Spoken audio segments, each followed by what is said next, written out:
특별히 또 귀한 또 이렇게 시간을 갖기로 하셔서 오늘은 이제 팔복을 같이 이제 마무리를 하는 그런 시간을 갖도록 하겠습니다.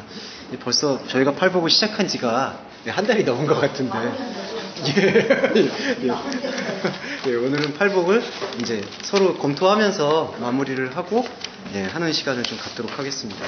그래서 오늘은 저번 주에 나누었던 그 의에 대한 그 복, 그게 이제 첫 번째, 두 번째, 세 번째, 네 번째 복에 대한 걸 한 번 더 살펴보시고, 긍휼에 대한 걸 살펴보시고, 그 다음에 이제 여섯, 일곱 번째 복을 같이 이렇게 연달아서 살펴보신 다음에 전체로 한 번 더 이렇게 훑어보는 그런 시간을 갖도록 하겠습니다.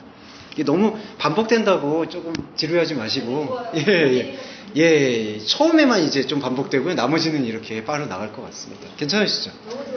이렇게 좀 반복하는 것도 괜찮으시죠? 집사님 어떠세요? 괜찮으시죠? 반복해야지 약간. 아, 괜찮으세요? 이건 사실 왜 그러세요? 자주 들어요. 아닙니다. 원사님 항상 다 마음에 새겨주시고 기억해 주시니까 감사합니다.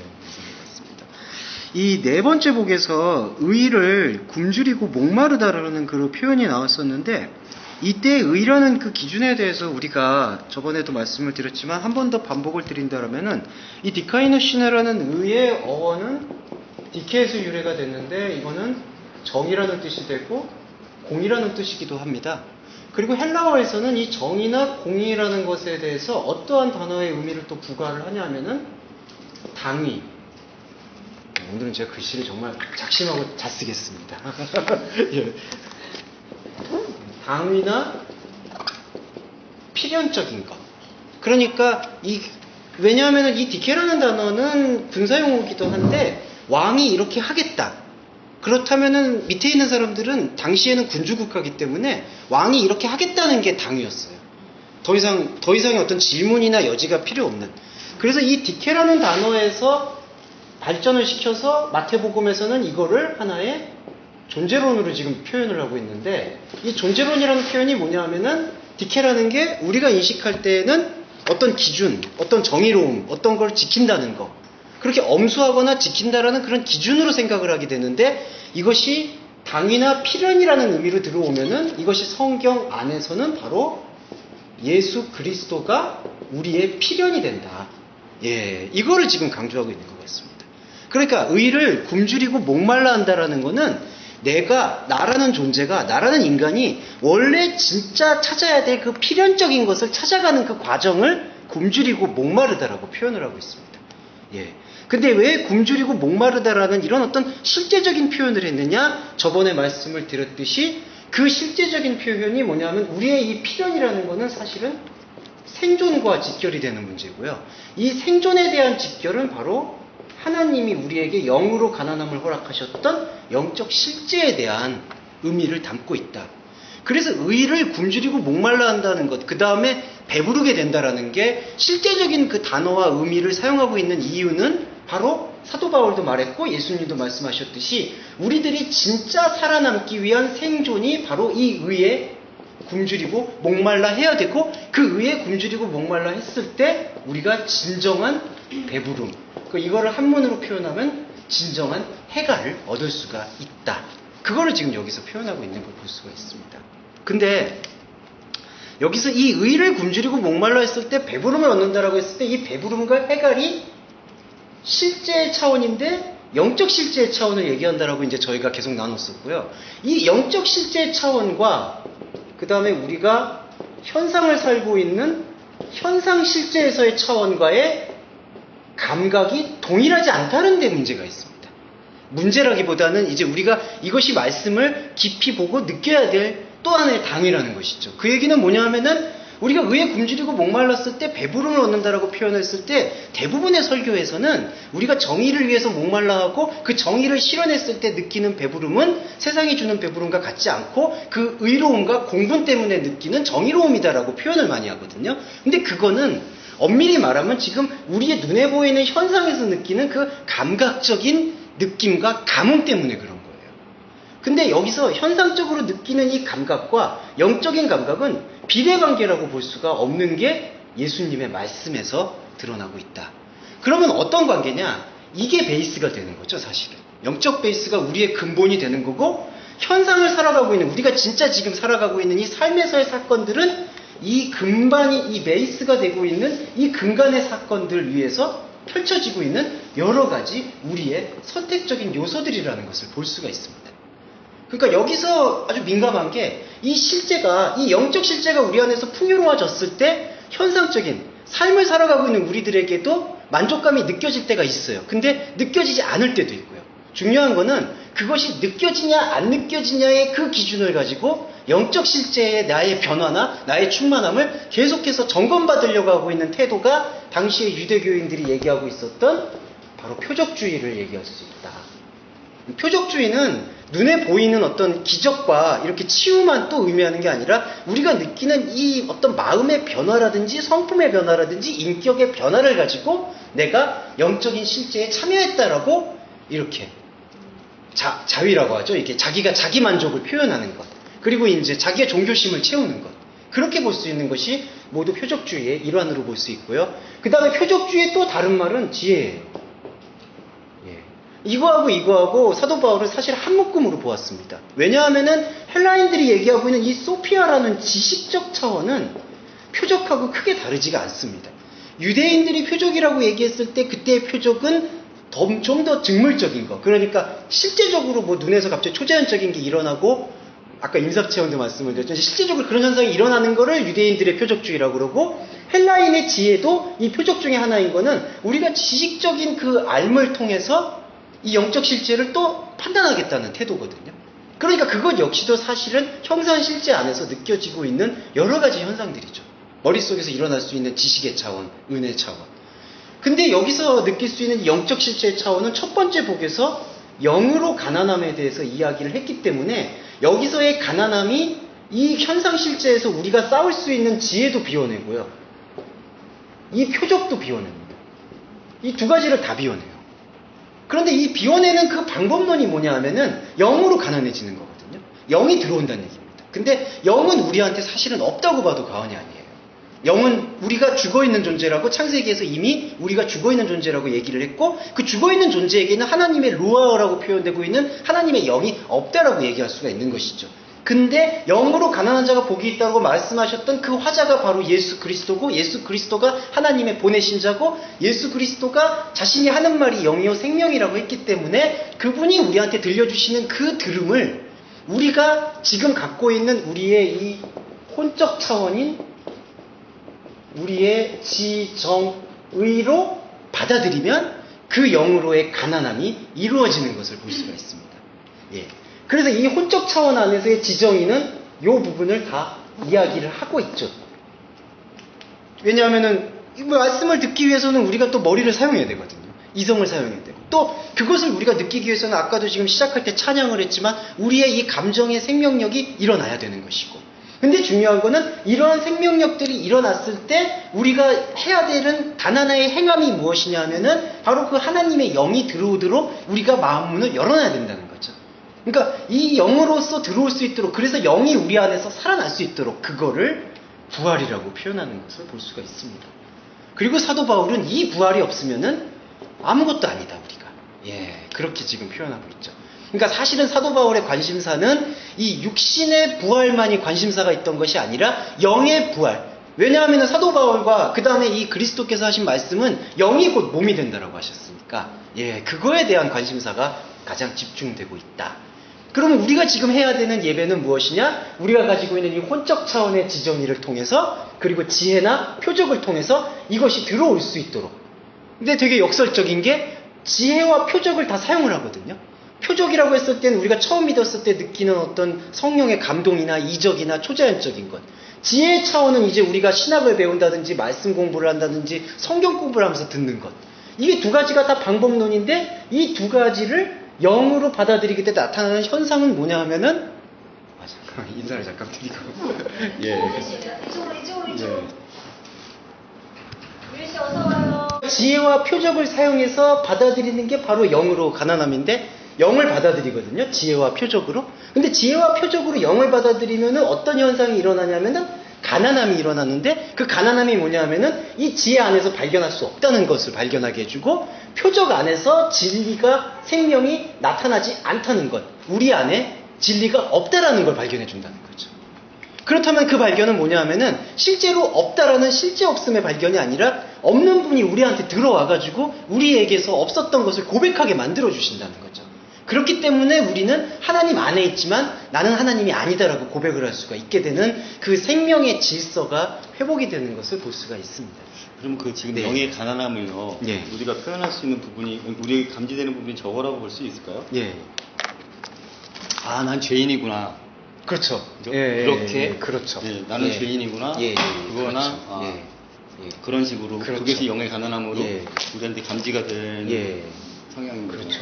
그리고 그 말씀을 잘 해주셨는데 여기서 그 죄를 여기서 표현을 지금 집사님이 잘 해주셨는데 여기서 내가 죄인이라는 게 자각이 되잖아요.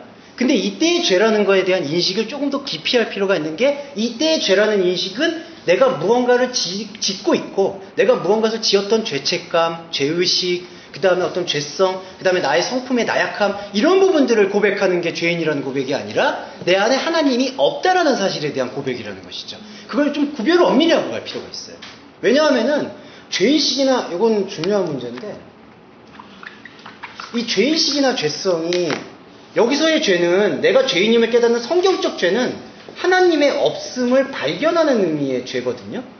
근데 이 부분을 갖다가 우리가 지금 삶을 살면서 느끼는 죄의식이나 죄책감이나 혹은 나약함 이것도 무시를 못합니다. 왜냐하면은 사람들은 나약한 거를 죄라고 또 표현을 해요. 왜 이렇게 나약하냐, 게으르냐, 왜 남들은 저렇게 빨리빨리 하는데 왜 너는 일어나지 못하느냐 식으로 사람을 규정하죠. 어떤 기준에 맞추지 못하는 사람들한테 은근히 죄라는 표현을 안 써도 죄의식, 죄책감, 나약함은 어떻게 보면 세 박자로 딱 맞아 떨어지는 것 같습니다. 근데 이 성경에서 말하고 있는 죄는 하나님 없음의 발견인데 그거를 갖다가 이 자약함이나 죄의식이나 죄책감의 죄의 어떤 성질을 가지고 동일시해버릴 때 내가 죄인이라고 고백했을 때 우리가 지금 나눌 때 죄인의 고백은 내 안에 하나님이 없음을 하나님이 발견해 주셨기 때문에 내가 죄인입니다라고 고백할 수가 있는 거거든요. 근데 그게 아니라 나는 하나님을 알아도 이렇게 나약하고 게으르고 죄의식이 있고 죄책감에 빠졌기 때문에 죄인입니다라고 고백해 버리면은 그거는 하나님에 대한 죄인식의 고백이 아니라는 것을 명백히 하고 할 필요가 있어요. 예. 그럼 이게 예. 보면 그때 로마서에서 말씀하셨던 양심의 법으로도 그렇죠. 믿지 않는 사람들도 느끼는 그런 거가 동일시 된 그렇죠. 이거는 그냥 하나님에 대한 생명을 발견하지 않는 존재. 그러니까 부활하지 못한 존재죠. 사실은 죽어있는 존재에게도 다 일어날 수 있는 그냥 보편 현상이라고 보시면 되고요. 우리는 이거를 무시할 수는 없어요. 무시할 필요가 없는 건데 이 보편 현상은 어디에 범주에 있냐 하면 바로 여기에 범주에 있는 거죠. 예.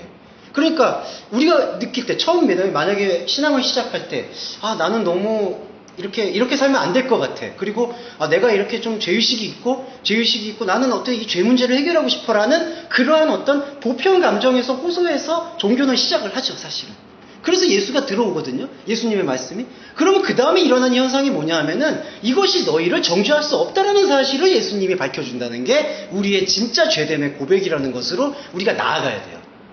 그게 바로 말씀의 예배죠. 그러니까 예. 이 행위의 열매로서의 내가 무엇을 짓고 안 짓고에 대해서 자꾸 거기에서 죄의식을 느끼고 죄책감을 느끼기 말고 이 존재적으로 너는 죄인인데 하나님이 없는 죄인인데 하나님이 떨어져 있다는 존재. 이걸로 죄를 졌다고 또 자책하고 또 반복되는 제사를 드리게 되는 이런 걸 지금 지적하고 있어요. 그래서 제사가 완전히 달라져요. 어떻게 달라지면 이게 바로 이제 이 죄인임을 자각하던 게 아벨의 제사고 다시 여기로 돌아와서 이 아벨의 제사는 드리지 않고 다시 양을 잡는 게 아니라 다시 땅으로 돌아와서 하나님과는 무관하게 형질이 오염되어 있는 땅을 계속 개간해가지고 나는 이 죄의식에서 벗어났습니다. 그래서 여러 가지 그때 당시에 또 이 바리새인들이 어떻게 만들었냐 하나님이 주신 10계명을 갖다가 613가지로 막 분산시켰죠. 왜냐하면 이걸 해결하기 위해서 안식일에 여기 걸어가니까 어떤 사람은 죄가 아니라고 얘기하는데 어떤 사람은 죄라고 얘기하고 안식일에 또 뭘 먹었는데 이 먹은 거는 또 죄라고 얘기하고 죄가 아니고 그러니까 자꾸 이 죄책감을 떨쳐내기 위해서 법들을 만드는 거예요. 율법을. 그래서 여기서 이 법을 나는 잘 지켰다라고 얘기할 때 자신 안에서 위안을 받으면서 나는 이 죄인으로서 벗어났다라는 생각을 자꾸 가지게 되는데 근데 이거는 반복되는 게 뭐냐면요. 자기가 죄를 벗어났다라고 생각하면 생각할수록 계속 더 큰 죄를 우리 안에서 따리를 틀고 있다는 거죠. 예. 그러면서 더 큰 죄, 나는 더 큰 죄를 지을 수도 있어. 혹시 이러다가 난 무너질 수도 있어. 그 불안이 사람을 잡는 거죠. 예. 그러니까 그리스도의 행함은 오직 이 죄를 밝혀주시는 거를 우리가 깨닫고 반응하고 아멘으로 받아들이면서 쭉쭉 나가는 거예요. 생명으로. 그거 하나만, 진짜, 예. 오늘 언성이 좀 높아지지만 좀 말씀을 드리겠습니다. 그거 하나만이에요. 사실 다른 게 없어요. 예. 그 생명을 가지고 나아갈 때, 이거에 중요합니다. 이게 이 죄를 깨닫는 과정이 그럼 뭐를 통해서 되느냐? 바로 로고스. 하나님께서 당신의 보내신 자 예수 그리스도를 통해서 성취하신 말씀에 대한 참여를 통해서 일어나거든요. 그걸 통해서 우리가 이 죄 없음을 발견해 나갈 때 너무나 자연스럽게 우리가 느끼고 있는 이러한 문제들에 대해서는 객관성을 갖는다는 거죠. 예. 그러니까 이런 감정들이 없어진다는 얘기가 아니에요. 왜냐하면 우리가 공동체를 살아가는데 당연히 남의 돈을 훔치거나 빌렸는데 안 갚거나 누구를 해하거나 그런 마음속에 죄책감이 느껴지는 건 당연한 거죠. 그렇지만은 이제는 그러한 죄책감의 문제는 자기가 가지고 있는 상황 속에서 양심과 상식과 통념을 통해서 해결해 나가는 문제지 그것이 하나님께 영광을 돌린다라는 행동으로 이렇게 귀속시킬 수가 없게 된다는 걸 알 수 있고요. 그 다음에 이 죄성에 대해서 우리가 끊임없이 생명을 발견하게 되면은 영이 살아난 존재이기 때문에 이러한 문제들에 대해서도 점점 하나님과 함께하게 되는 상황을 보게 되는 거죠. 그러면은 당연히 우리가 지금 사회를 살고 있는데 이 세상 사람들이 말하고 있는 구제를 하지 않아도 하지 말라고 해도 하게 되고 사랑을 하지 말라고 해도 하게 되는 것이고 그렇게 볼 수가 있습니다. 그럼 지금 저기 구원파나 영지주의 쪽에서는요. 예. 이걸 저질렀을 때 이미 육에서 하는 건 없기 때문에 너희들은 이거는 죄가 회개할 필요가 없다라고 생각을 하잖아요. 그렇죠. 그러니까 뭐 입술의 고백이라든지 저희 같은 경우 만약 이런 결과 행위의 열매들이 났을 때 그 상황에서 용서해 주세요. 뭐 이렇게 하잖아요. 기도를 하면서 뭐 제가 죽을 죄인입니다. 뭐 이런 거는 어떻게? 그 죽을 죄인이라는 그러니까 사실 이제 목사님은 사실 요거 자체를 하지 말라고 하시잖아요. 그렇죠? 이게 어떻게 보면 반복되는 이게 반복되는 입술의 회개가 아니라 이게 돌이키는 건데 이것을 인정을 하고 근데 거기가 조금 어려워요. 거기서 어떻게 나가야 되는지를 그러니까 여기서 우리가 느꼈을 때 여기서의 좌절감이나 여기서의 어떤 두려움들이 많이 생성이 되잖아요. 근데 구원파적인 사상은 뭐냐 하면은 이런 죄의식을 표적으로 다시 돌린 거예요. 그러니까 누구든지 예수의 이름으로 내가 몇 월 몇 시에 구원을 받았다라는 마음의 확증이 생기면 그게 곧 구원이고 더 이상 한 번 구원받으면 아무리 여기서 죄를 지어도 영향력이 없다라는 생각. 그러니까 사실은 저희가 지금 얘기하고 있는 이 말씀을 통해서 죄를 고백한다라는 차원과는 전혀 거리가 먼 거고요. 일단 구원파가 이야기하고 있는 그 맥락은. 그 다음에 여기서 만약에 우리가 여러 가지 좌절이나 고통을 느꼈을 때 어떻게 기도하는 게 바람직할 것이냐. 저는 여기서도 죄인이라는 고백이 바람직하다고 생각을 합니다. 근데 여기서의 죄의 고백, 그 다음에 나아가야 된다는 것은 이러한 보편 감정들 속에 우리가 그 감정의 감옥에 사로잡혀서 하나님과의 이 연합, 진짜 우리가 해야 될 그 연합들에 대한 시간을 할애하지 못하는 것에 대한 안타까움의 고백이 돼야 된다는 거죠. 그러니까 내가 이것 때문에 좌절한다는 게 나는 이럴 수밖에 없어 어쩔 수 없는 그러한 내 자신에 대한 자학으로 빠지면 그거는 고행이에요. 이 고행은 그냥 타 종교에서도 누구나 할 수 있는 어디서도 그리고 참 죄송한 말인데 캐톨릭은 이런 걸 진짜 잘하죠. 고해성사를 계속해서 그냥 마음의 위안으로 면죄부 받듯이 털어내죠. 캐톨릭은 저는 사회봉사의 아름다움에도 불구하고 복음의 차원에서 봤을 때는 정말 억까고 불교보다도 못한 사실은 퇴행하고 있는 종교라고 생각하고 있습니다.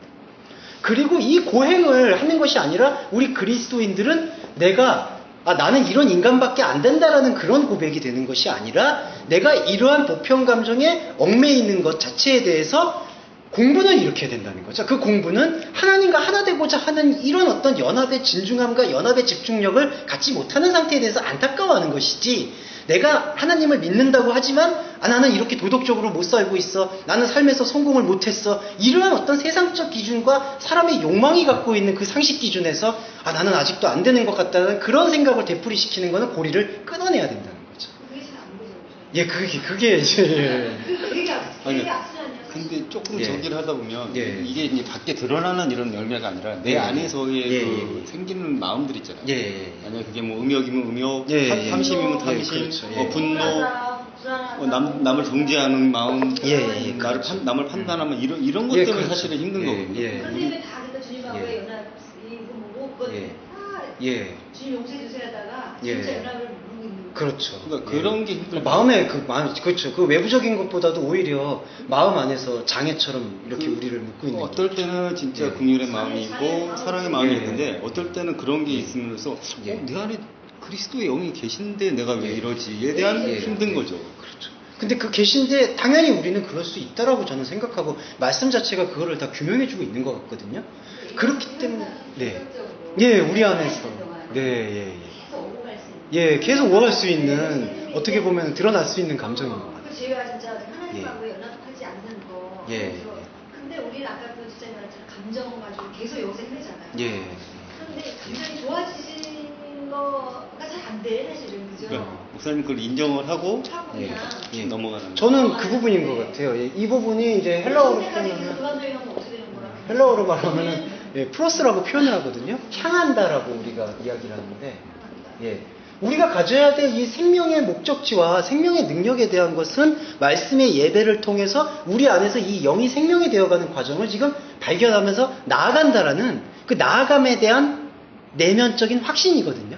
그래서 저는 확신할 수 있는 거는 저희가 이 말씀을 나누고 있을 때 우리는 하나님의 세계를 향하고 있다. 그거에 대해서는 저는 의심의 여지가 없다라고 생각해요. 예. 왜냐하면 예수님이 그거는 공생애로 보여주신 바예요. 자기 자신의 인생을 던져서 나는 하나님을 향하고 있는 하나님 그 자신이다라는 것을 보여준 존재고, 우리가 그의 제자가 된다는 것은 이 감정적인 격동에도 불구하고 우리는 하나님을 향해서 나아가고 있는 하나님의, 한문 표현해서 좀 죄송한데, 하나님의 영적 몸, 영체다. 예, 요거는 부활체라고도 이제 표현을 합니다. 영체라고 표현하면 또 이렇게 뭐라고 그러시더라고요. 이거 뭐 유령이냐, 뭐. 근데 이 말이 사실은 맞는 거거든요. 우리가 영의 몸이 된다는 얘기니까. 예. 그걸 향하는 과정 속에서 우리한테는 이런 부분들이 계속해서 순환될 수가 있거든요. 근데 이제 여기서 우리가 주목할 수 있는 부분이 사도 바울이 자신의 서신서를 통해서 계속해서 말하고 있는 부분은 우리의 죽어 있었던 영이 그리스도의 영과 연합되어서 부활되었어. 그 부활을 통해서 하나님에 대한 향함을 가지고 있을 때 이 부분이 단순히 그냥 이렇게 머물러 있고 정체되어 있는 상태에서 순환되는 게 아니라 계속해서 하나님의 그 생명을 향해서 잠정적인 진보가 일어난다라고 표현을 하고 있습니다. 예.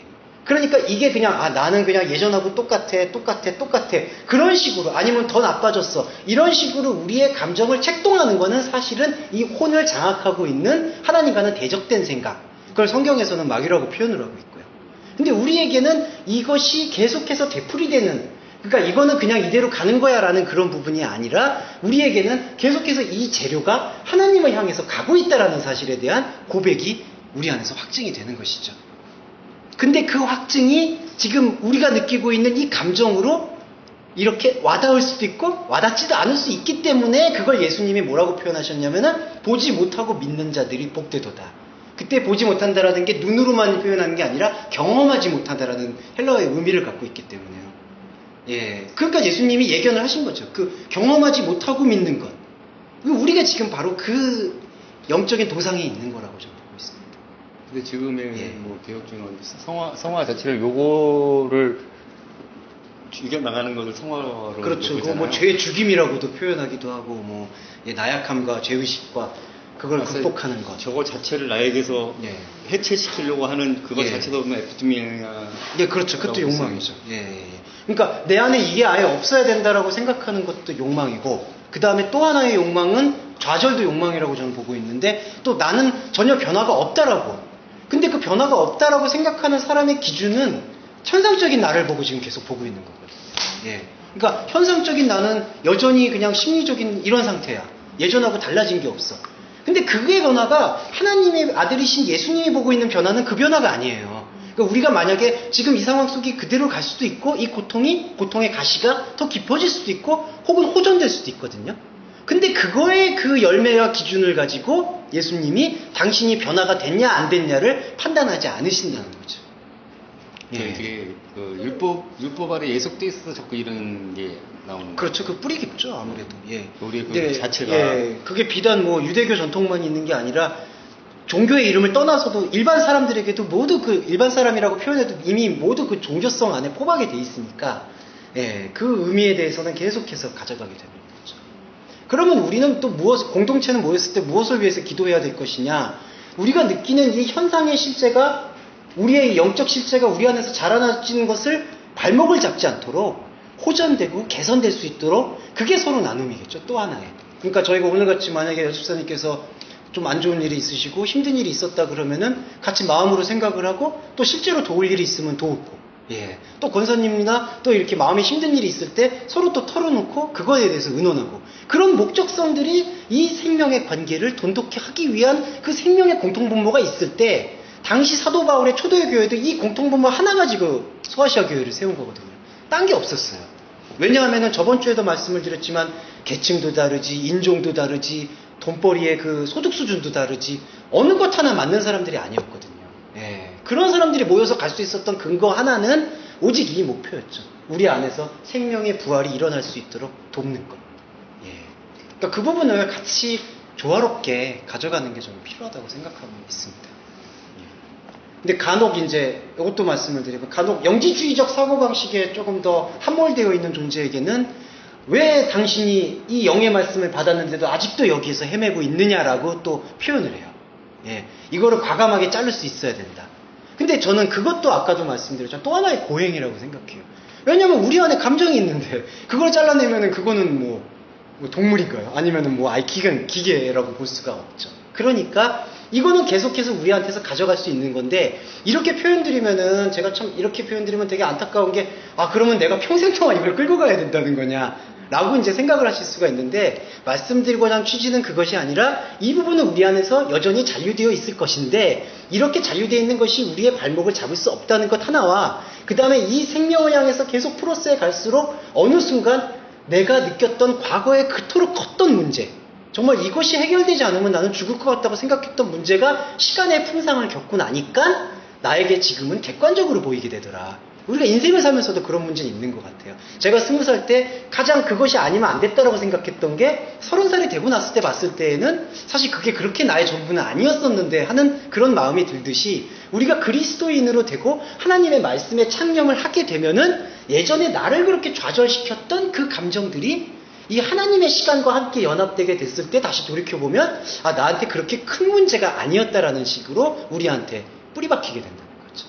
예. 아마 집사님께서도 저는 그런 경험이 있으실 거라고 생각해요. 그 예전에 그렇게 크게 좌절됐던 좌절의 감정들이 지금에서는 조금 더 다른 부분이 느껴지시잖아요. 그렇죠. 배설물이었어요. 예. 예.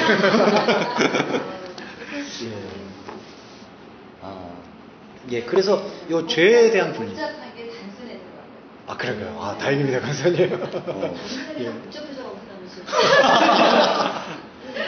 아니 근데 이게 다 롤러코스터 같아요. 또 복잡해지셨다가 단순해지고 단순했다가 좀 복잡해지고. 예.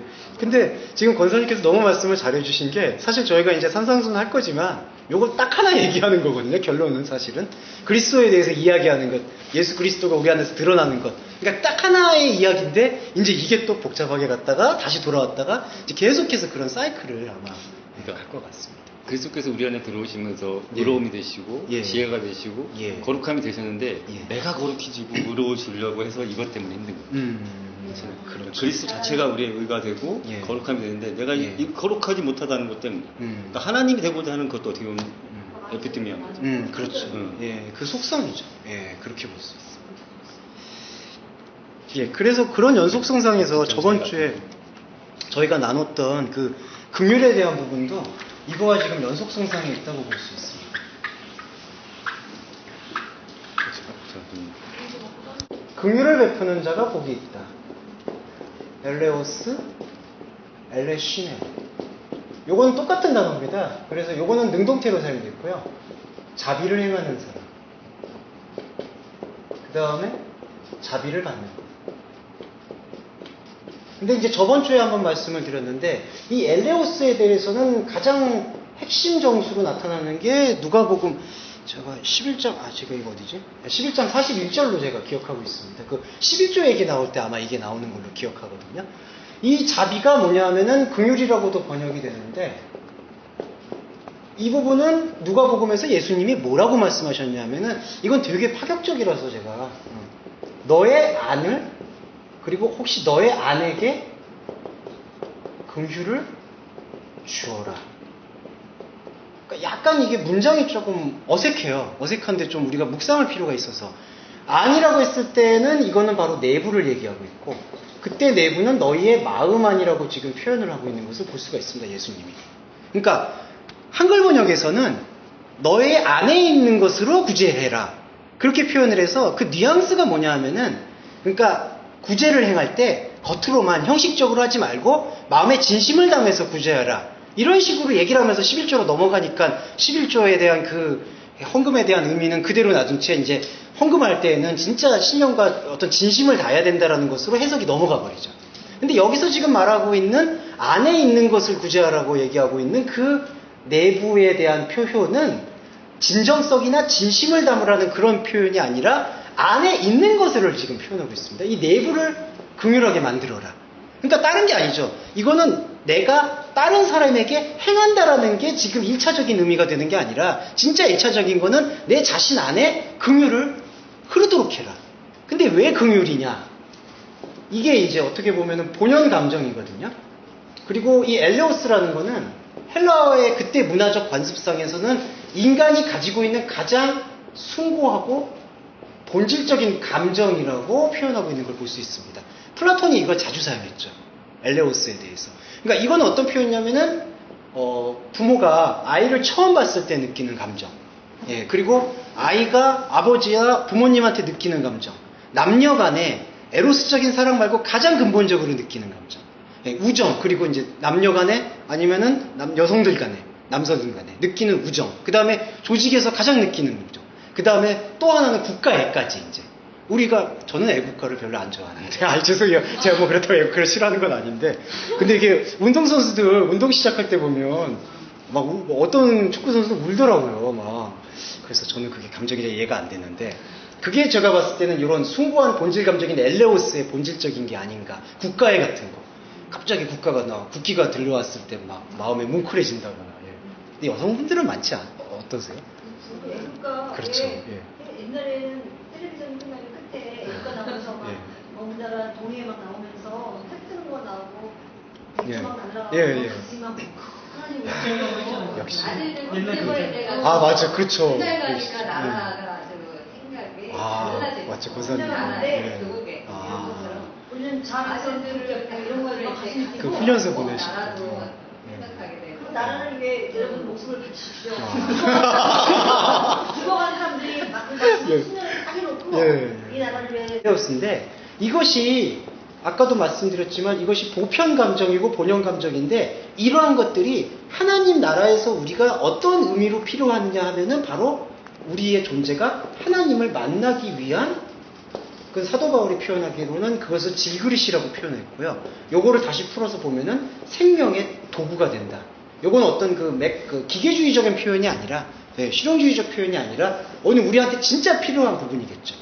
사도 바울은 이거를 이 보배를 질그릇에 담았다라고 표현을 해서 그 질그릇이라는 것 자체의 활용성을 우리가 가지고 있는 지금 이 혼적 감정들, 우리의 영혼이 갖고 있는.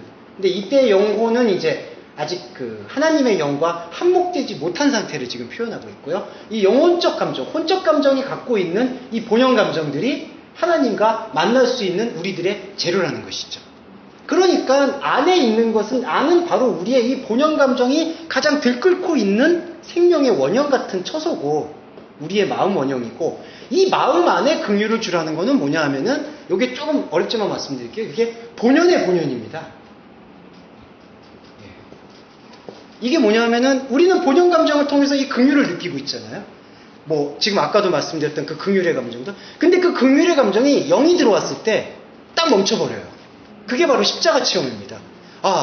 십자가 체험에서는 그 생명의 동일시가 일어나요. 내가 그때 예수님을 십자가 도상에 내몰았던 제자가 되고 유다가 되고 베드로가 되고 모든 제자가 됩니다. 이 복음서의 의도를 보시면은 문법적인 기법들이 다 그래요.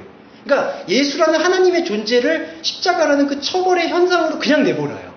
거기에는 예외가 없어요. 군중도 예외가 없고 예수님을 따랐던 제자도 예외가 없고 빌라도도 예외가 없고 모든 존재가 예수님을 못 받기 시작하는 그 가해의 감정 속으로 말려드는 거죠. 그러면 그 말씀을 우리가 발견했을 때 이게 딱 멈춰버려요. 와, 내 안엔 엘레우스가 진짜 없다. 그러니까 그 엘레우스가 뭐냐면은 바로 하나님 자체가 우리한테 보여주고자 했던 진짜 사랑이라는 거죠. 아가페. 예.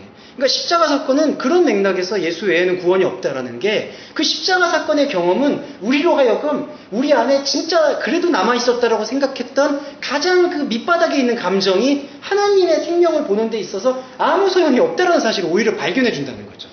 이거를 발견해 준 존재가 누구냐? 바로 예수 그리스도, 그 다음에 십자가다. 예. 그러니까 십자가 정신, 날마다 십자가를 져라. 그리고 하나님의 십자가를 져야 된다는 표현은 바로 요거에 대한 발견에 우리가 집중을 해야 된다는 걸 얘기하고 있지, 아까 말씀드렸던 그 세 가지 죄의식, 나약함, 죄책감, 그거에 대한 성화를 십자가 진다라고 생각하는 바로 그 순간부터 율법주의는 사실은 우리를 억제하게 된다. 예, 그 부분은 우리가 계속해서 구별할 필요가 있는 것 같아요. 그러니까 보시면 이게 긍휼을 베푸는 자, 자비를 행하는 자가 자비를 받는다라는 게 바로 본연의 감정에 본연을 받는다는 얘기죠. 그러니까 전자의 본연성은 고백적 본연성입니다. 그건 뭐냐면은 내 안에는 하나님을 알고자 하는 마음이 있는데, 하나님을 알고자 하는 마음은 바로 갈망이고요. 그건 젤로스입니다. 근데 이거는 헬라어로 표현하면 질투라고도 번역이 돼요. 예. 그러니까 내가 하나님을 알고자 하는 마음은 종교성이고 인간이 갖고 있는 갈망인데, 이게 창세기에서는 뭘로 표현이 됐냐 하면은 무화과나무 기억하시죠? 요게 선악과 나무를 먹은 다음에 가장 먼저 한 행동이 수치를 가리기 위해서 무화과나무 잎으로 치마를 만들었다는 한글 번역. 예, 이게 바로 종교성의 태동이죠. 왜냐하면은 무화과나무라는 단어는 히브리, 메소포타미아, 가나안 다 합쳐서 종교적 초소였어요. 예. 왜냐하면 이 중동 지방에서는 무화과나무 그늘 아래서 사람들이 모여서 어떤 스승이 제자들한테 가르쳐주고 그걸 듣고, 그게 종교 행위가 일어나는 그 가장 상징적인 단어죠. 그러니까 인간한테는 이 종교성이 있고 갈망이 있고, 근데 이 갈망이 질투로 연결되는 게 요한복음에 보시면은 그 3장으로, 제가 3장으로 기억을 하는데, 주의 전을 사모하는 열심이 나를 삼키리라, 그렇게 표현하거든요. 주의 성전을 사모하는 열심이. 근데 그게 해석에는 본질적인 게 뭐냐 하면은, 그 열심히 나를 삼킨다라는 게 자기 열정이 좋아가지고 이렇게 열심히 하니까 하나님께서 나를 삼켜주시더라는 얘기가 아니라, 그 열심은 그릇된 열심을 얘기하고 있습니다. 그래서 46년 동안 헐고 사흘 만에 일어나는 성전이 십자가에 죽고 부활하는 성전이거든요. 바로 그게 그 질투. 그러니까 우리 마음속에서는 이 본연 감정으로 하나님을 알고자 하는 마음이 있는데, 이 종교성이 있는데, 이게 삼킨다는 거죠. 누구를 삼키느냐? 예수 그리스도를 삼킨다. 이거 헬라어로 표현하면은 개걸스럽게 삼킨다는 뜻이고요. 그 다음에 또 하나는 뭐냐 하면은, 이거 히브리어 상용어가 요엘이 아닌데? 요나죠, 요나. 예, 죄송합니다. 요나가 삼켜지잖아요? 그때 카테파곤이라는 단어가 그때 사용되고 있습니다. 요나 기억하시죠? 그 고래 이렇게 삼켜가지고. 고래라는 거는 아니라고 그러던데, 보니까. 예, 고래가 아니라 물고기라고. 예, 그랬던 걸로 알고 있는데, 예. 그래서 요 전자의 질투가, 그러니까 요 갈망이 이 질투로 지금 우리를 묶고 있는데, 긍휼히 여기는 사람이 복이 있나니 긍휼히 여김을 받을 것이다. 이때 후자의 이 긍휼함은 우리가 느꼈던 이것이 완전히 무너지는 자리에서 들어오는 긍휼이라는 거죠. 그러니까 진짜 긍휼이죠. 사랑은. 그리고 사랑으로 얘기하면은 이것이 진짜 사랑이고, 이런 것들을 밝혀주는 게 바로 예수님이 자기 자신이 진리라고 얘기한 거고요. 진리는 감춰진 것을 드러낸다라는 뜻을 갖고 있습니다. 그러니까 우리는 이것이 감춰져 있는 채 그대로 이 본연 감정을 가지고 우리가 계속 살고 있는 거예요. 그러니까 부활에 대한 생명의 경험을 못하고 있는 다른 종교인이나 혹 그리스도교를 가졌다 하더라도 이 부분을 계속 우리가 묵상을 해야 된다는 거죠. 예. 그래서 긍휼히 여긴 자 복이 있나니 긍휼히 여김을 받을 것이다. 그럼 우리는 시작할 수 있는 행함의 긍휼이 뭐냐? 이거죠. 근데 이것이 우리 안에서는 고백이 돼야 된다는 표현은 뭐냐면은, 제가 긍휼히 여기고자 계속했지만 제 안에는 진짜 긍휼이 없습니다라는 고백을 그냥 어떤 성철 스님처럼 뭐 나는 지옥으로 떨어졌다든지 뭐 이렇게 어떤 그런 자기 고행적인 고백이 되는 게 아니라 그리스도를 만나고 난 상태에서 이루어지는 고백이라는 것이죠. 예. 그러니까 엄밀히 말하면 그거는 없음의 고백이 아니라 없던 존재, 없던 생명이 우리 안에 들어와서 우리가 없다라고 고백할 수 있는 것이 성취가 된다. 예. 그래서 긍휼히 여긴 자 복이 있나니 긍휼히 여김을 받게 된다. 예. 어떻게? 신이 없다라는 그런 표현이 아니라 우리가 우리한테 조금 더 풀어서 얘기하면 우리 안에 진짜 자비를 베풀 수 있는 것이 없다라는 것을 발견한다는 거죠. 그러니까 지금 우리 안에는 본연 감정으로서 이 자비심이 있잖아요. 자비심이라고 표현할 수 있는 그냥 가장 원초적인 마음들. 근데 이 마음들을 가지고 하나님한테 나아가려고 했더니 하나님이 그거를 받으시지가 않는 거예요. 예. 그러니까 나는 이 마음이 있었는데 하나님이 나를 받아주시지 않았구나. 그거를 누가 알려주셨냐? 바로 그리스도 예수. 하나님 자신이 우리한테 알려주셨다는 거죠. 그러니까 우리 안에는 이 엘레오스, 하나님을 알고자 하는 자비심이 없었다라는 걸 고백을 하게 되는데 그 고백을 하게끔 만들어준 분이 하나님이 보내신 자가 되니까 이제는 내가 말하는 게 아니라 하나님이 보내신 자인 예수가 나가 없다라고 고백하고 있는 그 고백을 같이 해준다는 거죠. 그럼 하나님 입장에서는 내가 없다라고 고백을 하지만 지금 고백을 할 수 있는 게 예수 그리스도와 연합돼서 말을 하는 거니까 하나님은 우리를 알아봐 주시는 거고 그거를 이제 하나님께서는 그 성경에서는 의롭다라고 여기신다라고 얘기하고 있습니다. 예. 그래서 우리 같은 경우는 자체로 이게 좀 복잡하죠, 약간. 우리 안에 사랑이 있다고 생각을 하고 예. 또 긍휼이 있다고 생각하고 우리가 조금 의롭다고 생각을 했는데 보니까 우리의 것으로 받는 게 아니라 하나님은 예. 하나님 것으로 받는 거예요. 예. 하나님 자신이 그리스도로만 받는 예. 그것도 독사로 그렇죠. 예. 지금 얘기랑 아까 뒤에 얘기랑 예. 동일한 거죠. 그렇죠. 동일성이죠. 맞죠. 원리적으로 보면 예, 그렇죠. 그러니까 내 안에서 죄를 해소할 수 있는 게 없다라는 거를 발견하는 거. 내 안에 하나님이 없다라는 거를 발견하는 거. 내가 죄인인 것을 깨닫는 건 깨닫는 거. 사실이지만 예. 영적으로 하나님께서 깨닫게 해주시는 제대로 된 그렇죠. 죄인됨이 있고 예, 그렇죠. 예. 내 영혼이 내 생각이 나는 진짜 아무것도 할 수 없네. 그렇죠. 해보려고 하는데 맨날 좌절이야. 이러면 이게 처지게 되면 사단을 묶여서 그렇죠. 사단의 이제 편이 되는 거죠. 편이 되는. 하나님 편이냐 사단 편이냐. 맞습니다. 자책하게 되고 정죄감에 빠지게 되고. 그리고 지금 전도사님 잘 지적해주시고 지금 이게 사단의 편이잖아요. 그럼 여기서는 사단이 사단을 이기는 역사밖에 없는 거예요. 그러니까 더 신념이 강하거나 정신력이 강한 사람은 그걸 극복을 하니까. 그렇죠. 그러니까 그냥 그 나물에 그 밥이 나오는 거죠. 조인이 나쁜 나무에서 나쁜 열매가 나오듯이. 그러니까 이 프레임 자체를 완전히 끊어내고 봐야 돼요. 그래서 이게 다른 종교하고 저는 결정적인 차이성이 그냥 기독교 외에 구원이 없다라는 게 그냥 입버릇처럼 얘기하는 게 아니라 다른 종교에서 불교에서는 그 카르마를 불교 얘기해서 저는 죄송한데 그것도 그저 나누면 좋으니까 불교에서는 계속 업을 얘기하는 게 업장을 계속 씻는다라고 얘기를 하잖아요. 그래서 이게 이 본연 감정에 대한 것을 지금 아까 전도사님이 정확히 표현하신 것처럼 어떤 좌절의 모티브로 생각을 해요. 그러니까 나는 계속해서 보시를 했고 나는 계속해서 공덕을 베풀고 있는데 내 안에는 계속 마음밭은 지옥이고 마음밭은 더럽구나. 이걸 계속해서 뜯어내고 영겁의 하늘 그렇게 해서 더 늘어나는 게 이제 나는 죽어서도 또 이거를 또 환생시켜가지고 또 이 죄를 씻어야 된다. 이런 식으로 계속해서 가져가는 게 타 종교 우리가 지금 지구촌을 살고 있지만 이 모든 종교 역사가 갖고 있는 모티브예요 다. 근데 이 예수 그리스도의 존재만이 이거를 지금 완전히 갈아엎었다는 거죠, 사실은. 그래서 구원이라는 거지. 그게 아닌 어떤 인식이 없는 상태에서 예수 그리스도는 그래도 달라. 그런 식의 인식을 가지고서는 그 석가 뭐 이렇게 비교한다는 비교 논리에서의 예수가 되는 거고 실제로 지금 유대교는 그냥 예수를 그런 선지자 중에 한 사람으로 보고 있죠. 그리고 이제 그 이슬람교의 코란의 마호메트도 예수를 그런 선지자 중에 한 사람으로 보는 거고 신천지의 이만희 씨도 그런 예수를 이제 그렇게 한 사람으로 보는 거고 통일교의 문선명 씨도 그렇게 보는 거고. 그러니까 그런 관점들이 다 이 종교성의 갈망에서 해소하려고 하는 상태.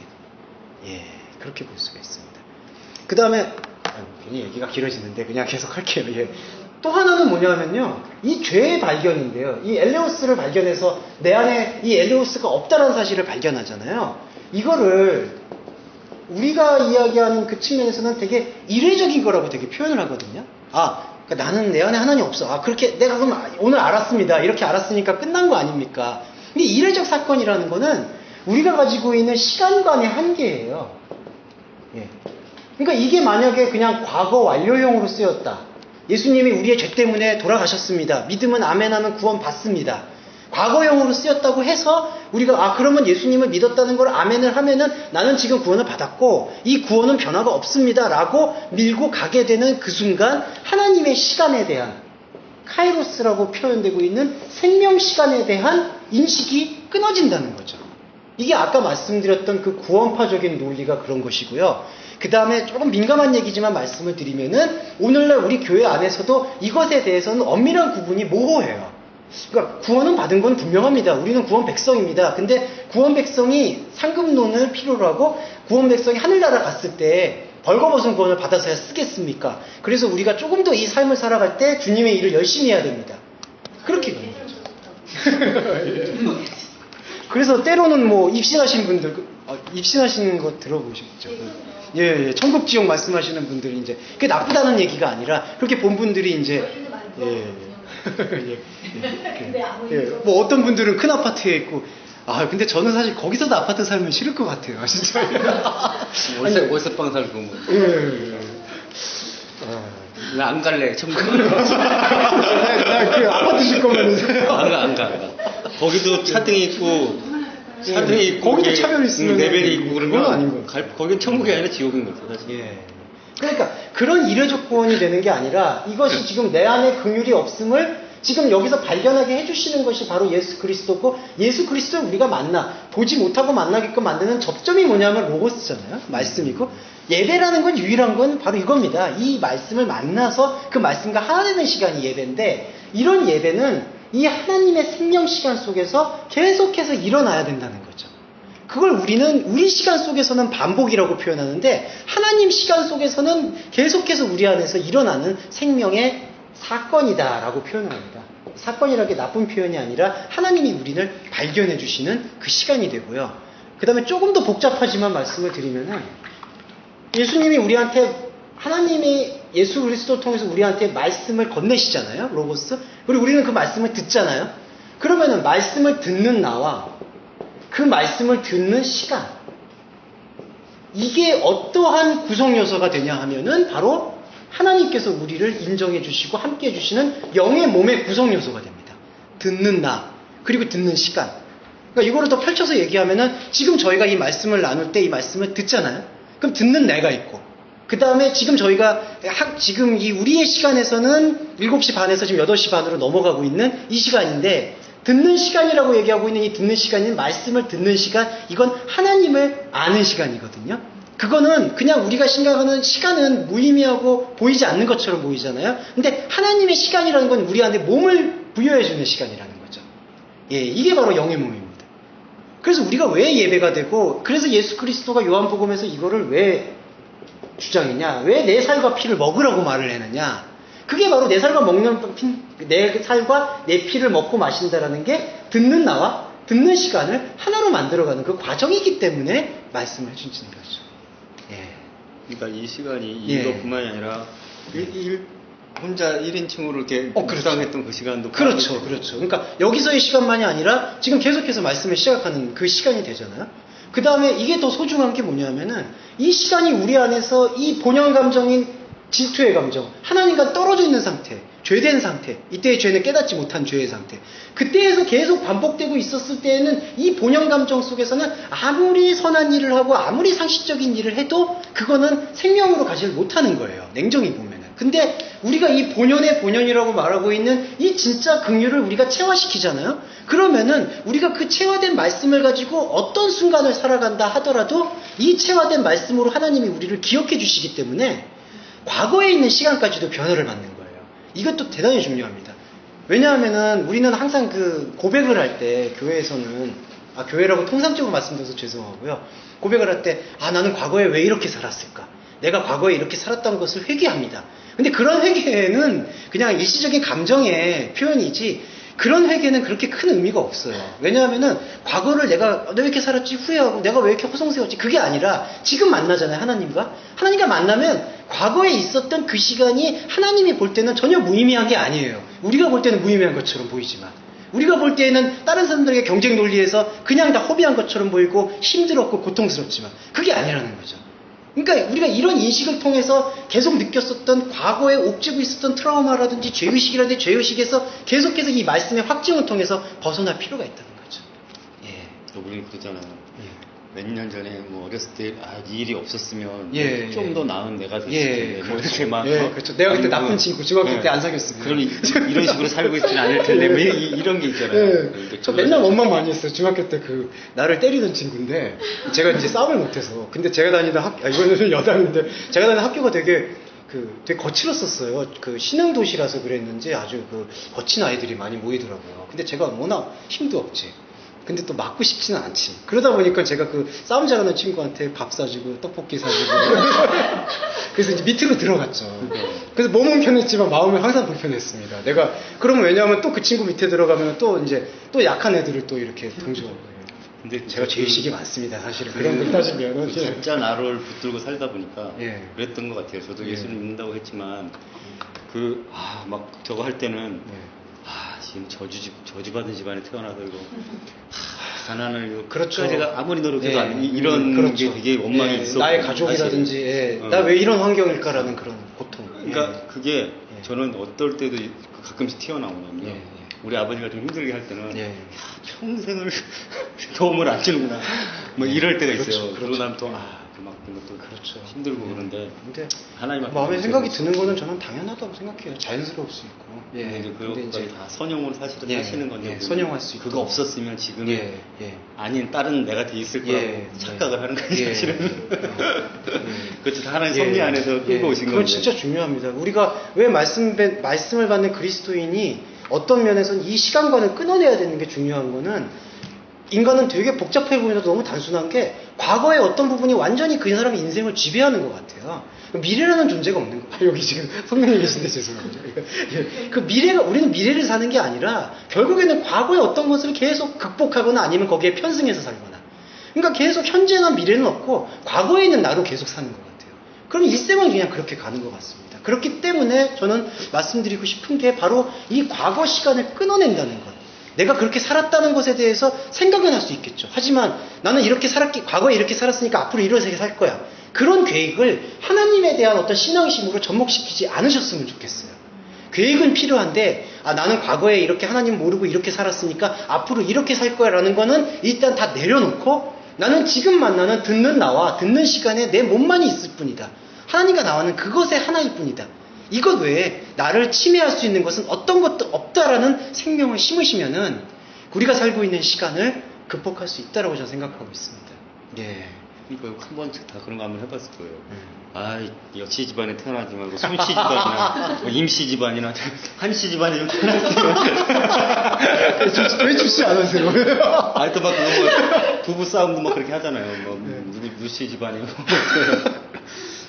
그럼 저거 제가 잠깐 저거를 보다가 저거 했건데 그 허드슨 테일러가요.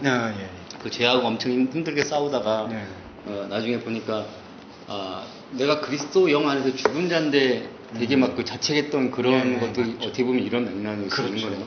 그렇죠.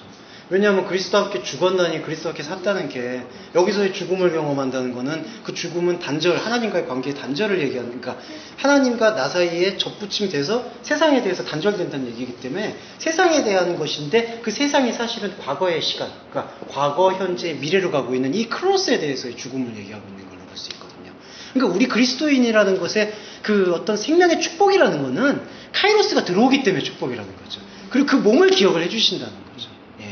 그거는 정말 범접할 수가 없는 것 같습니다.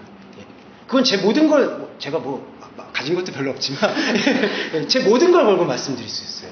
왜냐하면은, 저는 종교에 관심이 너무 많았기 때문에, 웬만한 종교들을 계속해서 왜냐하면 전 저도 어렸을 때부터 믿긴 했지만, 기독교에 대한 만족도가 없었어요, 사실은.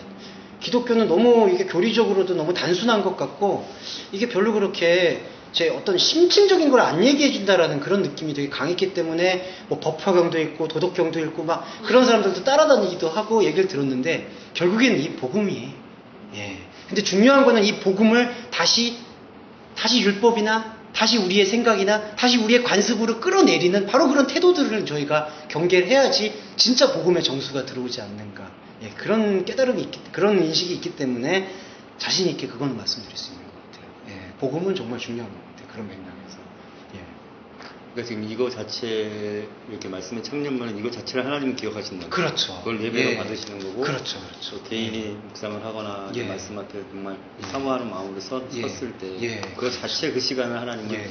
크로노스로 그렇죠. 주시는 예. 그러니까 영과 진리 안에서의 예배라는 게 바로 저희가 이 말씀 앞에서 이 말씀의 아래도 진리에 대한 측면이 무엇인가를 계속해서 다각도로 묵상을 하는 거예요. 여기서도 묵상하고 여기서도 묵상하고. 그래서 제가 계속 말을 어렵게 하는 이유가 일부러 그렇게 하는 게 그런 건 아니고 이제 제 한계이기도 하지만 예, 계속해서 이게 하나님은 그 벗겨주시는 생명에 대해서 우리가 그 진리에 대한 속성에 대해서 이해하고자 계속해서 우리 안에서 이 영적이고 지적이고 혼적인 충격을 일으키는 거죠. 계속해서 그 자극들. 그래서 우리 안에서 지금 죽어 있었고 혹은 살아 있다라고 표현하고 있으나 무감각해지고 있는 상태, 그 경화되고 굳어가고 있는 상태 속에서 계속해서 엑소더스 하도록 만들어주는 게 바로 영과 진리 안에서 예배고, 그러한 시간 안에 우리가 투신되었을 때 우리의 몸이 듣는 나와 듣는 시간을 통해서 몸이 이루어진다는 거죠. 사도 바울은 이걸 진짜 탁월하게 젖만 먹는 어린아이가 되지 말고 단단한 것을 씹는 아이가 되라. 그거를 성화의 어떤 그런 논리로 보는 게 아니라 사도 바울은 이 몸이 하나님이 보시기에 자라나야 된다는 것을 역설한 거죠. 예. 그럼 우리가 지금 이해하지 못하더라도 예, 그렇죠. 그거는 그러니까 예. 걱정하지 마세요. 예, 계속 끌고 가는 거예요. 예. 빠지지 마세요. 예. 아니, 제가 뭐 그렇게 아니었어요. 한번 딱 엮고 가려고. 쏙 빠져야 되는 거 아니에요? 예. 사전에 짰잖아요. 예.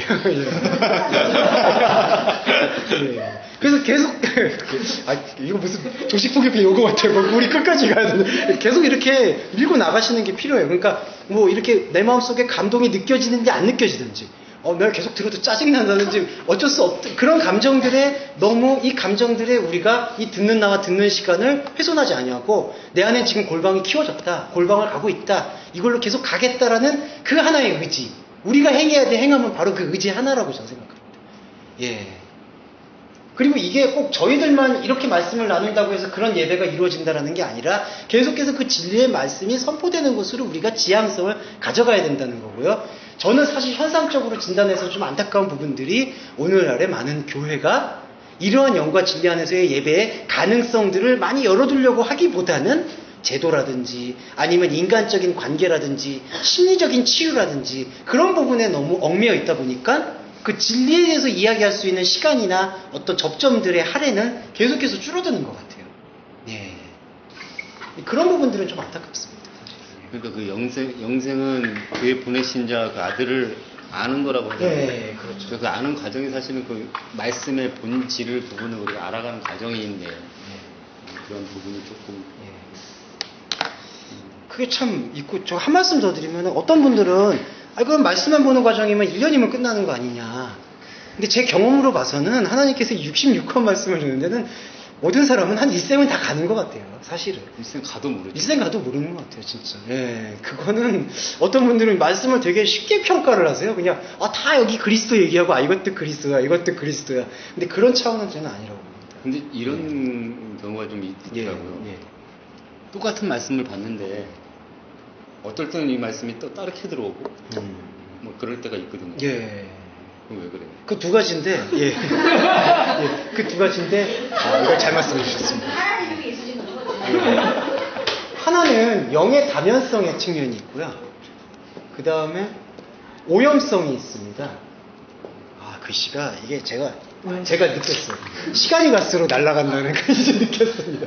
이제 적응됐어요. 그러세요? 네. 예. 이게 뭐냐면은 말씀을 딱 대할 때 두 가지가 이제 있게 되는데, 한 가지는 하나의 몸을 보았는데 몸에 대한 시각을 첫 번째 여기서 보기도 하고 그 다음에 여기서 보기도 하고, 그러니까 한 사람을 대할 때 이렇게 정면에서 대하는 경우가 있고 뒤에서 대하는 경우가 있고, 그거는 영의 다면성이라고 생각하거든요. 그러니까 우리가 사실 3주 전에 영의 가난함을 느꼈을 때와 지금 여기서 나눴을 때 영의 가난함을 느꼈을 때 또 다른 측면이 보이는 경우는 저는 영의 다면성이라고 생각하거든요.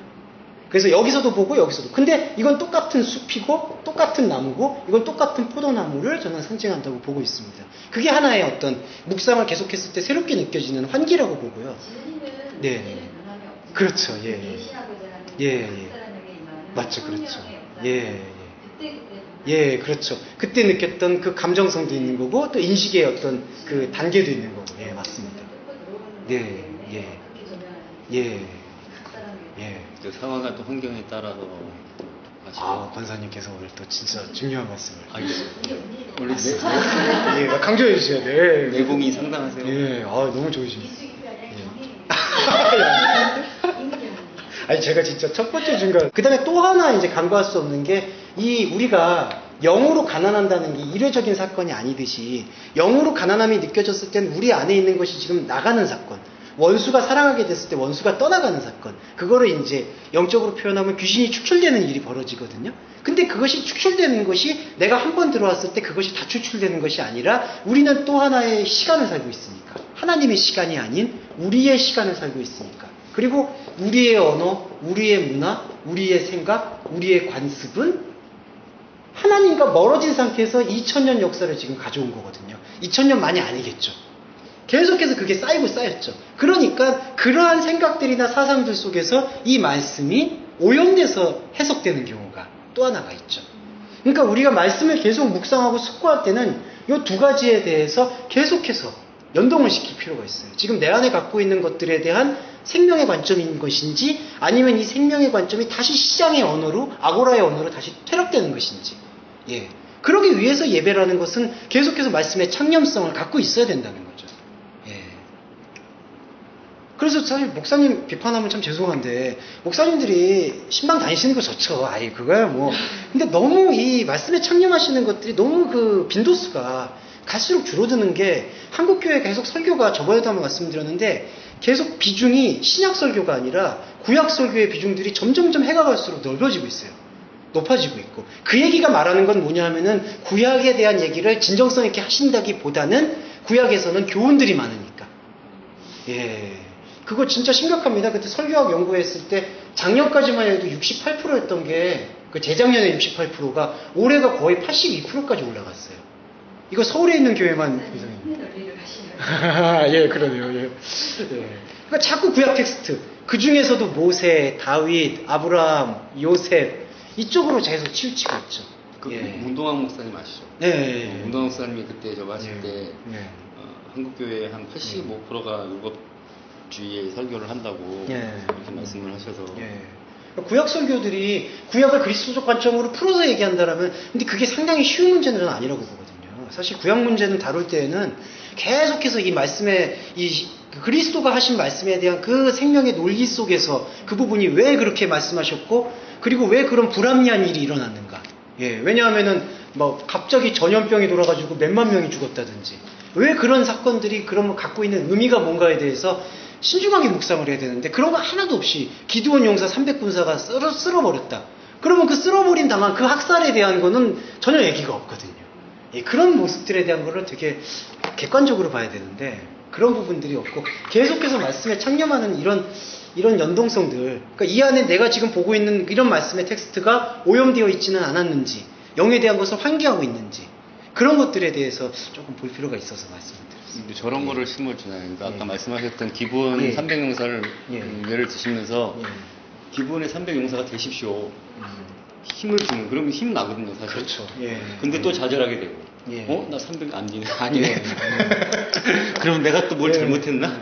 이렇게 우리 삶에는 그런 것들이 너무 일상화되어 있는 게 옛날에 제가 기숙사원을 딱 보름 다녔는데 재수를 이제 하려고 거기가 그거였어요. 기드온 학원이라고 제가 기억하기로 가평에 있는데 그 양대 산맥이라고 그러죠. 거기에 이제 재수 기숙학원이라고 해서 300용사가 돼야 된다. 그래서 이렇게 뭐 수능 300 뭐 어쩌고저쩌고 그 얘기가. 근데 그런 게 근데 그런 게 사실은 우리 그 육신의 몸은 한 몸이 돼 있거든요. 그러니까 되게 습관화처럼 이렇게 생활화처럼 이렇게 너무 성경적 관습들이 그렇게 다 뿌리박혀 이렇게 내재되어 있는 것 같아요. 제가 아까 오면서도 기도하면 무슨 생각을 했냐면요. 이렇게 교육 잘못하고 있나? 이 생각이 드는 거예요. 내가 하나님을 잘못 썼나? 이런 마음이 드는데 이건 아닌데. 그러니까 자꾸 율법주의가 되는 거예요. 그렇죠. 내가 뭘 어떻게 제 모습인데 그런 어떤 생각이 어떤 게 딱 왔을 때 하나님 부르셨어요? 딱 이렇게 하나님 부르셨어요? 딱 이렇게 그렇죠. 어떤 각성의 계기가 될 수 있는 측면도 있고. 깜짝 놀랐어요. 전에 나는 한 몸이 되겠구나 이렇게 그러니까 괜히 두려운 거예요. 뭐지? 왜 이런 일이 일어났지? 이렇게 되는 거죠. 사실은 그냥 우리 잘못인데. 아이고. 나도 금액만큼에 뛰어먹으면 저는 근데 양면성이 좀 있는 것 같아요, 권사님. 그러니까 외부적 상황이 내가 살면서 그런 선택을 했기 때문에 일어날 수 있는 상황도 있고, 또 우연적인 상황도 있고, 또 하나는 하나님께서 또 외부적으로 그것을 활용하셔서 더 깊이로 인도하시는. 근데 저는 모든 상황이 하나님께서 섭리하신다라고 보기는 좀 어렵다고 보고요. 하나님이 주시는 건 아니에요. 예, 그렇죠. 하나님이 허락하시는 부분은 그까지도 예. 사용하셔서 우리에게 그 기회를 받는 그 길에 예. 사용하셔서 우리를 끌어가시는 거죠. 그렇죠. 그렇죠. 그리고 고난은 사건을 뭐 이렇게 일부러 일으키시고 그런 건 아니라고. 근데 그런 사람에서 많이 그렇죠. 근데 사실 우리가 외부적으로 있는 고난이라고 생각하는 것들은 믿지 않는 사람들은 동일하게 있거든요. 그리고 어떻게 보면 그거를 성경적으로는 고난이라고 보기는 좀 그렇고 내 안에서 있는 그 옛사람과의 싸움이나 그렇죠. 그런 거죠, 사실은. 근데 우리가 기업을 민지를 경영하는데 손님이 가난하고 근데 어느 날 손님이 이제 서서히 없어지는 거니까 내가 진짜 뭘 잘못했나? 내가 뭐 선교비를 지금 뭔가 이렇게 하고 있나? 괜히 왜 그런 생각이 맞아요. 어느 날 문득 들어요. 근데 그렇지 않다. 지금 모든 상황이 어렵다. 그렇게 가잖아. 그렇죠. 근데 많은 사람들이 우리 눈치는 잘 되니까 또 오시는 뭐 목사님이나 많이 선교를 오시는 분들이 예수를 잘 믿어 복을 받는다는 얘기를 와서 말만 해주시는 거야. 근데 사실 그렇지 않잖아. 내가 잘 믿든 못 믿든 망할 수도 있고 흥할 수도 있는 거예요. 그렇죠. 그렇죠. 근데 많은 사람들이 잘 믿으니까 뭘 잘 그러면 대학도 마찬가지야. 붙었던 사람은 하나님의 은혜가 마음을 쓰느라고 그렇죠. 그런 잣대들. 근데 전혀 아니고 내가 떨어질 수도 있고 가난할 수도 있고 구할 수도 있는데 지금 나와 함께 하시는 그거 하나로 가는 길이 게 복음의 길인데 우리가 참 많이 모르고 간다. 사실 오늘 같은 경우로 보면 전기를 굳이 해서 그런 거거든요. 그런 그렇죠. 건데. 사실 누전 차단기를 사용하시고 좀 그런 부분들이 선행이 됐다면은 그렇게 합선이 되기 전에 이제 차단기가 떨어지니까 그런 거는 사실 그런 거를 자꾸 볼로 하나님과 연관을 지려고 해서 우리 하나님이 피곤하셔. 경험 저도 있어요? 왜냐면 우리가 그게 그 건물이 그런 용도로 쓸 수 있는 건물이 아니에요. 살 수 있는 그것도 안 되고 그냥 이렇게 상가용으로 이게 우리는 그냥 거기다 예배당을 해놓고 없으니까 그냥 살잖아요. 그렇기 때문에 그런 게 나중에 우리가 오히려 지금 119 왔을 때도 자세하게 저걸 못하는 게 그런 게 밝혀지면 오히려 소방법이나 그런 데 더 걸리는 거예요. 권사님은 여기 건물 하셨죠? 화재 보험. 하세요. 갑자기 꼭 하셔야 돼요. 네? 하나, 둘, 셋, 넷, 다섯, 여섯. 제가 바보가 된 6번째 복을 보겠습니다. 여섯 번째 복 중에 그 한글 번역 보시면은 아마 마음이 청결한 자가 이렇게 복이 있다.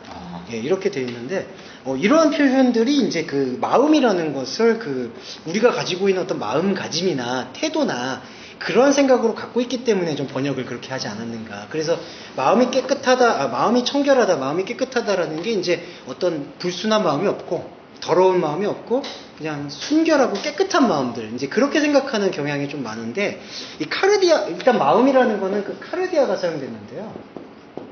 카르디아라는 것에 대한 의미의 사실 핵심은 뭐냐 하면은 코어라는 뜻을 갖고 있습니다. 핵. 그러니까 우리의 어떤 중심성을 얘기하고 있죠. 중심.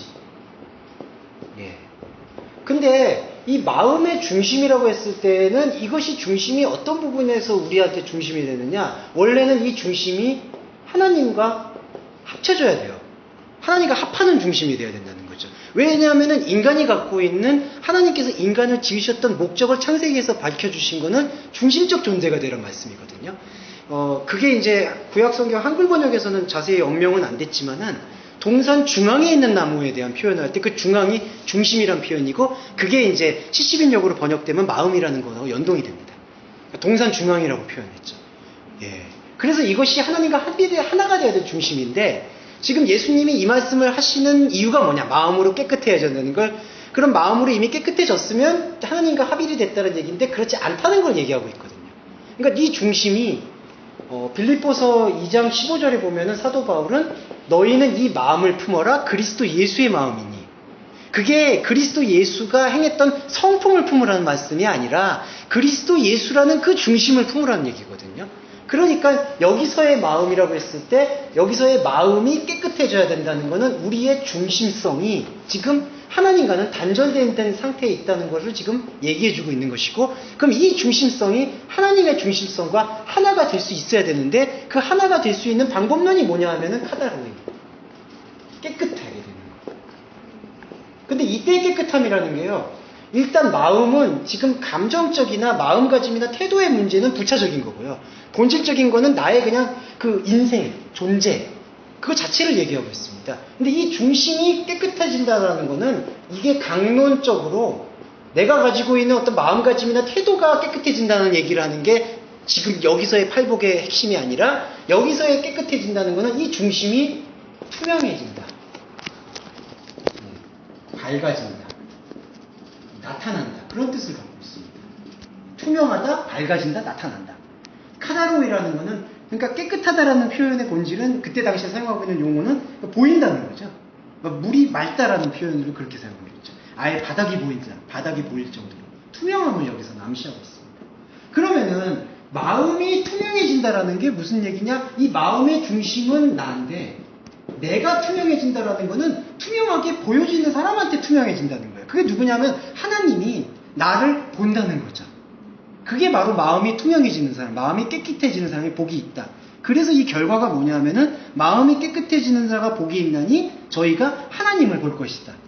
상호적인 거죠. 하나님이 우리를 보게 되니까 우리가 하나님을 보게 된다. 근데 이게 왜 복이냐?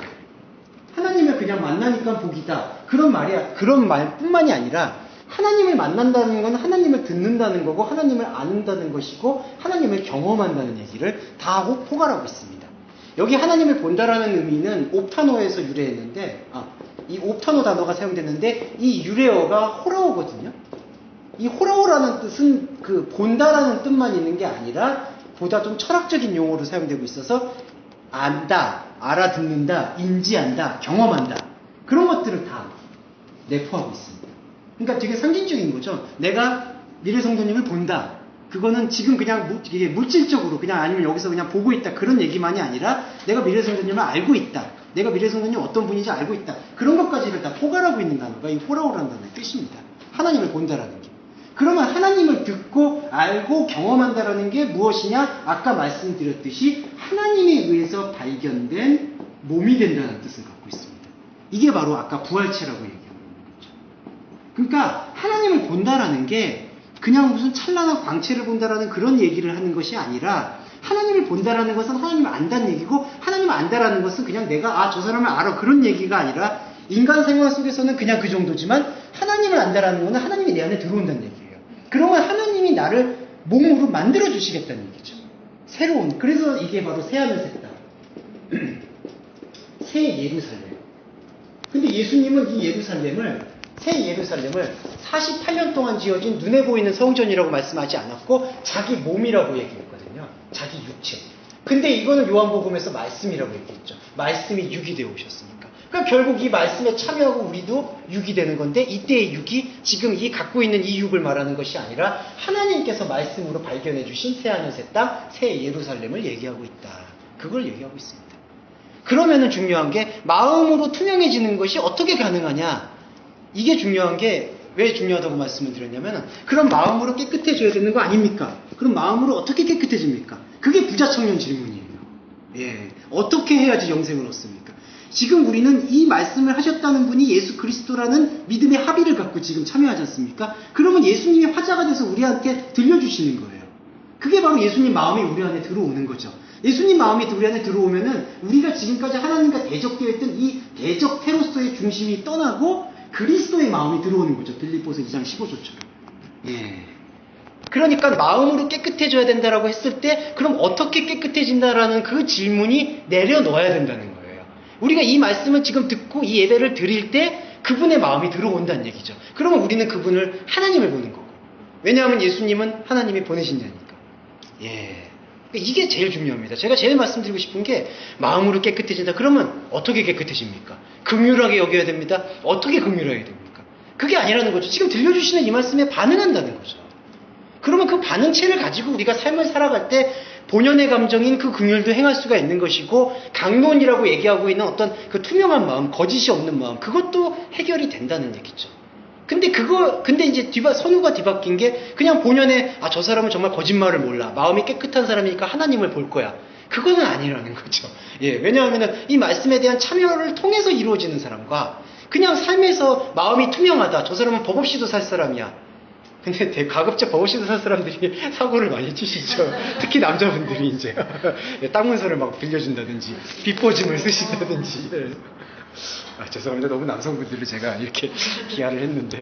하지만 그것들이 항상 유념해 주실 것은 내가 나한테 지금 말을 걸어 주셨고 지금 이 시간 나한테 함께 하셨던 그 몸을 해할 수가 없다라는 사실을, 그거는 좀 마음에 새기실 필요가 있지 않을까. 그래서 오늘은 이렇게 마무리를 하도록 하겠습니다.